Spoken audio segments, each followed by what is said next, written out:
Hi, and welcome to RCKicks. On today's show, well, we're going to be checking out this, the MT12 from Team Associated. Now, this was recommended by you when I did the Armour Gorgon versus the Tamiya lunchbox. You said that this was a bit more closer to the lunchbox. So I thought, hey, I took a look at it and I thought, hey, it looks quite interesting. So I picked one up so I can make some content, and then later on we can compare it against the lunchbox in a future video.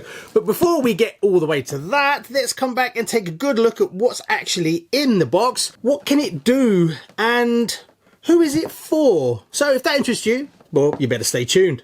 Right, let's take a look at what you get for that money. Now, obviously, Team Associated, main brand, but don't expect to be at the level of their cutting edge stuff like the B7. That's not what this truck is about. This is an entry level, ready to run, budget truck. So let's have a look at the box. Now, the presentation, as you'd expect from a main brand, is really good. This is a full ready to run, so the only things you need are the AA batteries for the transmitter. In this raffle, you have the opportunity to win one of these. And I'm not talking about these, I'm talking about these. Yep, a lot of people have been asking me, could I do a raffle that involves a brand new kit that I don't build? So that's what this raffle is. So if you win this raffle, you have the opportunity to choose one of these two beautiful Kyosho 60th anniversary kits. Comes with free worldwide shipping included in the price of your ticket. Well, you better get a move on. This one is not going to be around for very long. You get a basic USB charger and battery with it. Now, it was nice to see it has full metal rails running through the whole chassis. That's kind of, everything gets bolted to that, so having it in metal is definitely a plus. Obviously, it comes with a metal pinion gear, oil shocks, which was nice to see. Not the top of the range ones that you might be used to, but still nice to see oil shocks, universal drive shafts, and alloy hexes. One aspect that I'm a little bit concerned about, maybe nothing, is that obviously it's got alloy hexes, but look how thick they are. Also, when you look at the rims that are fitted to this monster truck, yes, they're plastic, but look at the offset. So that is a lot of energy that's going to be twisting that rim. So it'll be interesting to see how they hold up later on when we take it for a bit of a bash.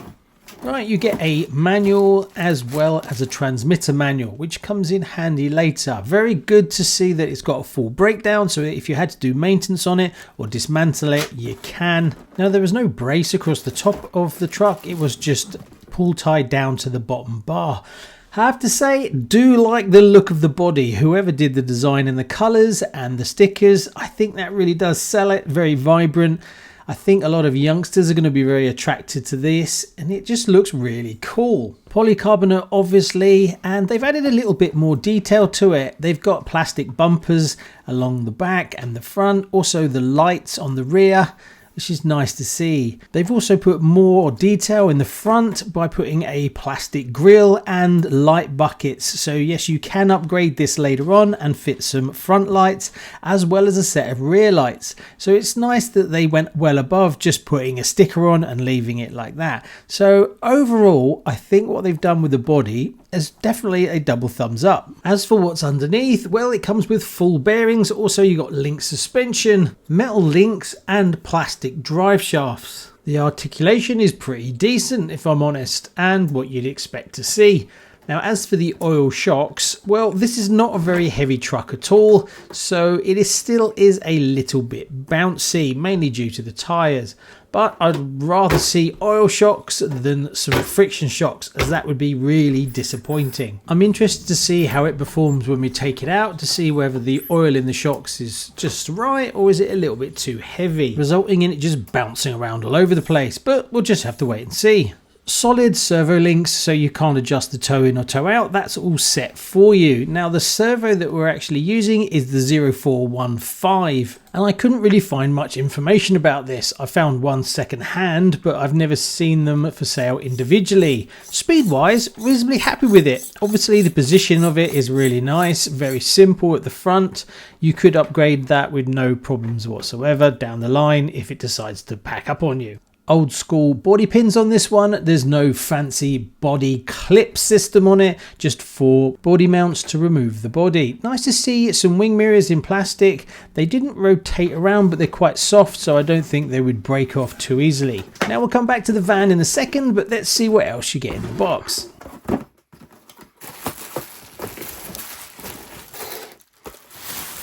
So you get the full-size Team Associate XP120 transmitter receiver. 2-channel, very basic. Nice to see it's got a bit of foam on it, but apart from that, it's as simple as it comes, really. It takes these 6 AA batteries, just like you see in many other transmitters. As your throttle rate, yaw rate, steering rate, that's pretty much all you're going to get. And for the price point of this, it's pretty much what you'd expect. Now inside this, what seems to be a rather large internal box for something that's very small, a battery strap, a binding plug, a battery, 850 milliamps, lithium ion, not a lipo battery. So a little bit better on the safety point of view, and being that this is really an entry level, I can understand why they went down that road. And basic USB charger to get you going. Now the battery tray that's in this truck is reasonably big, but it is limited. It's not that long. So if you're looking at just, a standard sort of Tamiya pack, if you would, that's definitely not going to fit because the ESC is in the way. Also, the towers are not wide enough to slide it in. So there is some limitations on what you can upgrade to. I found this battery, a 2000 milliamp, this was from some other RTR, was perfect. And also going to a 2000 milliamps means I could probably drive this all day long. And it would also accommodate batteries that you see in a lot of Chinese ready to runs, so you'd have no problems fitting those in if you've got some from other cars. Now it comes with a brushed MT380 reedy motor in it, so you could upgrade this to a brushless one. Also, there's lots of extra space, so length is not going to be an issue. It's really good to see that you get a separate ESC and receiver. Now it's a waterproof 2S and 3S receiver, so you can imagine putting a 3S in this. Yeah. Now, as it's got a proper receiver, you could upgrade the transmitter and receiver easy enough, keeping the ESC and vice versa. And when I fired mine up for the first time, nothing.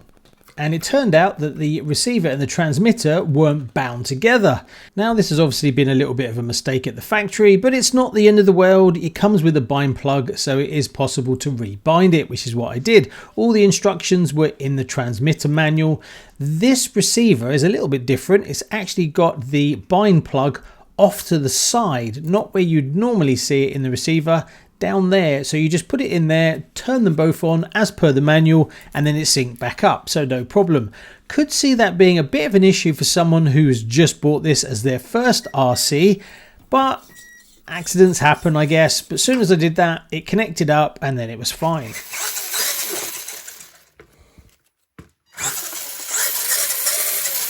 Right, I think that pretty much covers everything, so let's see what it's like to actually take it out and give it a bit of a spin. Is it going to be fast enough, or is it going to be a little bit boring? Well, let's find out. So, right off the bat, let me just say it's not a Traxxas X-Max, it's a 112 little tiny four-wheel drive monster truck with a tiny brushed motor in it, so don't expect it to rip around at 60-70 mile an hour. It's just not going to happen. But I'm happy to report it's reasonably balanced from what it is. It's very light, so I don't think you're going to have any problems with it braking.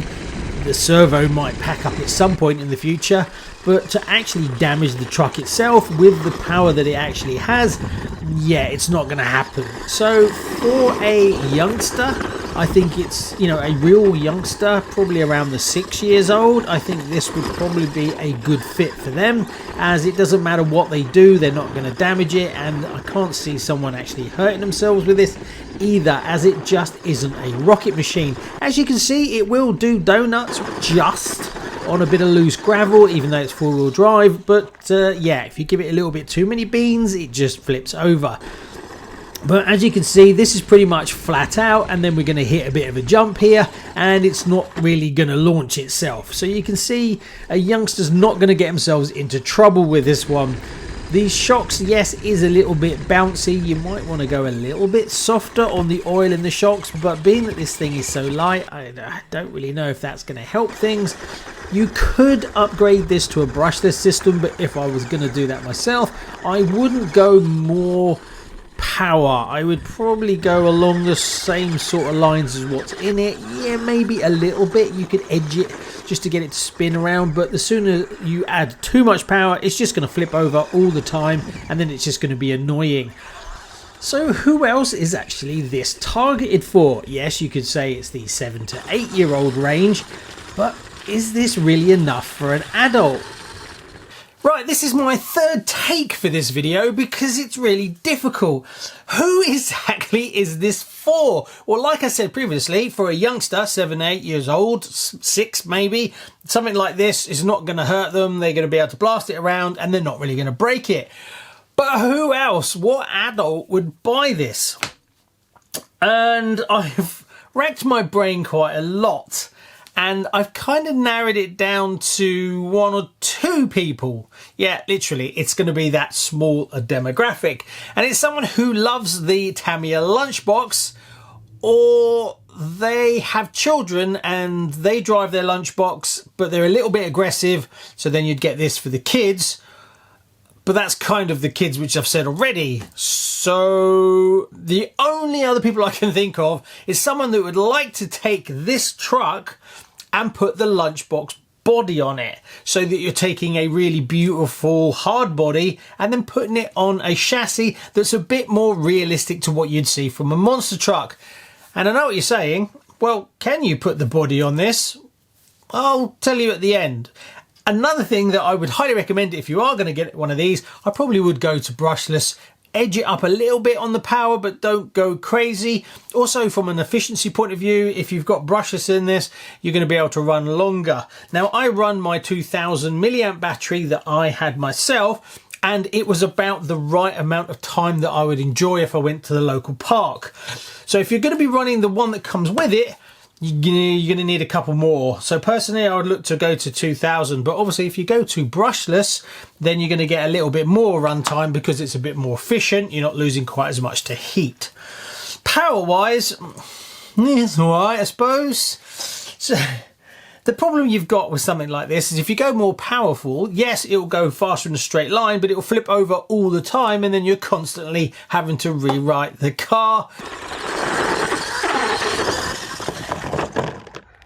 And that's just going to be annoying. So you gain with the power and lose with it being more annoying. So really, there's not much you can really do to this to make it a lot better. Maybe putting some weights down low might help, I guess, but it is quite a light truck.